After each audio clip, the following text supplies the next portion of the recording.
the ideological landscape of the 1956 Republican platform. The 1956 Republican Party platform serves as a pivotal historical document that fundamentally challenges modern perceptions of partisan boundaries by championing the expansion and institutionalization of the American welfare state under President Dwight D. Eisenhower. Far from viewing federal social safety nets as ideological adversaries, the Eisenhower administration integrated these programs into the core of Republican governance by framing Social Security, labor protections, and public health initiatives as essential components of a stable, prosperous nation. The platform reflected a period of consensus-driven domestic policy. This era underscored a political philosophy that sought to leverage federal infrastructure to ensure economic security for the American middle class, rather than dismantling the foundations laid by previous administrations. The institutionalization of Social Security and labor. Within the context of mid-20th century politics, the Eisenhower administration prioritized the refinement and stability of federal social programs. The 1956 platform clearly articulated a commitment to strengthening these systems rather than retreating from them. The Republican leadership recognized that the health of the American economy was inextricably linked to the financial security of its workforce. By advocating for the maturation of existing systems, the GOP effectively signaled that they were not merely caretakers of the status quo, but active proponents of an expanded social contract. This approach was designed to foster a sense of national unity while ensuring that the benefits of the post-war economic boom were accessible to a broader demographic of laborers and retirees.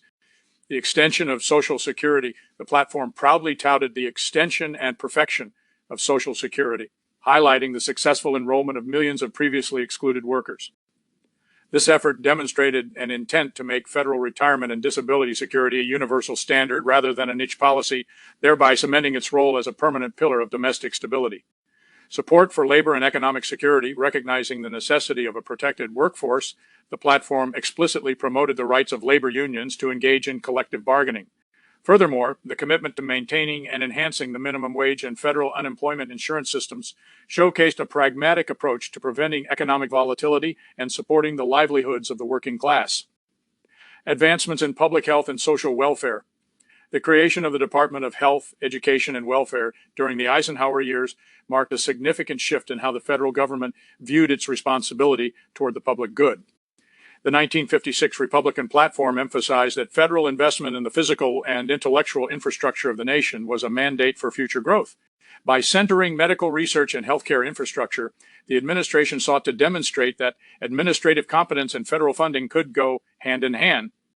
This period highlighted a commitment to addressing systemic issues through centralized planning and targeted support, positioning the Republican Party as a guardian of societal well-being and progress. The expansion of public health infrastructure, the platform pledged substantial federal funding for hospital construction, acknowledging that high-quality healthcare facilities were essential for a growing population. This strategy aimed to bridge the divide between urban centers and rural areas, ensuring that modern medical technology and services became more widely distributed. Investment in medical research. By prioritizing federal support for medical research, the platform aimed to combat disease and improve life expectancy, viewing such efforts as a vital investment in human capital. This initiative reflected a belief that the government had a legitimate role in facilitating the breakthroughs that would define the health of future generations. Addressing economic inequality and regional stagnation. Beyond broad social protections, the 1956 platform acknowledged the existence of specific sectors that required federal intervention to remain viable.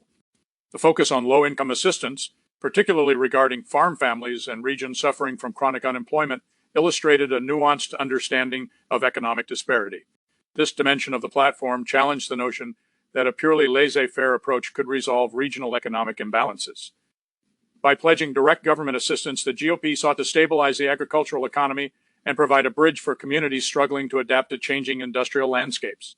This policy perspective highlighted an Eisenhower-era strategy that combined market-based incentives with government support to maintain domestic equilibrium.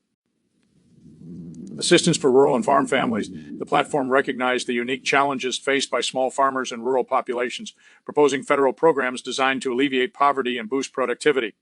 This commitment served to maintain the stability of the American agricultural sector during a time of intense demographic and economic transition. Support for economically depressed areas. The administration pledged to assist communities experiencing persistent unemployment, framing it as a matter of national economic health. By targeting these regions for specialized aid, the platform demonstrated that the government was willing to act as a buffer against market failures, ensuring that no single demographic was left behind in the pursuit of national prosperity. Historical reflections on consensus politics, the political climate of 1956, viewed through the lens of the Republican Party platform, provides an essential corrective to contemporary assumptions about the origins of the welfare state. The documents from this era reveal that the integration of social safety nets was not a point of intense partisan struggle, but rather a reflection of the national consensus on the role of the state in protecting citizens. President Eisenhower's approach was characterized by his desire to find a middle way, an ideology that sought to temper the excesses of unbridled capitalism with the security provided by a robust yet efficiently managed administrative state. This perspective was not seen as a concession to political rivals, but as a deliberate and strategic advancement of the Republican agenda designed to create a more resilient, satisfied populace. As we look back from July 2026, it is clear that the 1956 platform represents a distinct chapter in American political development. The focus on stability, institutional perfection, and targeted federal support allowed the Republican Party of that era to cultivate a broad electoral coalition. It invites students of history to consider how political platforms evolve and how the definitions of fiscal and social responsibility have shifted over the decades. Understanding that the GOP once explicitly campaigned on the expansion of the welfare state provides invaluable context for modern debates regarding government spending, social insurance, and the responsibility of the state toward its vulnerable citizens. In summary, the 1956 Republican platform provides a profound look at an era of governance defined by the codification and expansion of the American social contract. By embracing and expanding upon programs related to Social Security, labor rights, public health, and assistance for the underprivileged, the Eisenhower administration demonstrated a commitment to balancing economic growth with social protection. This historical synthesis serves as a reminder that political ideologies are not static, and that the foundations of modern American life were built upon a foundation of cross-partisan agreement regarding the federal government's role in promoting the general welfare.